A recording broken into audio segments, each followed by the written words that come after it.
kullu makuresa yembule agar batisa oroya matu batisa nagadita bichalesa manama arsi jabesa nagadita bichalesa manama walaka jabesa nagadita bichalesa manama shawa jabesa nagadita bichalesa manama borona jabesa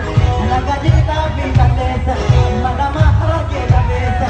usoba mani podesa sabakul kullu makuresa yembule agar batisa oroya matu batisa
Shashamane ya bada godare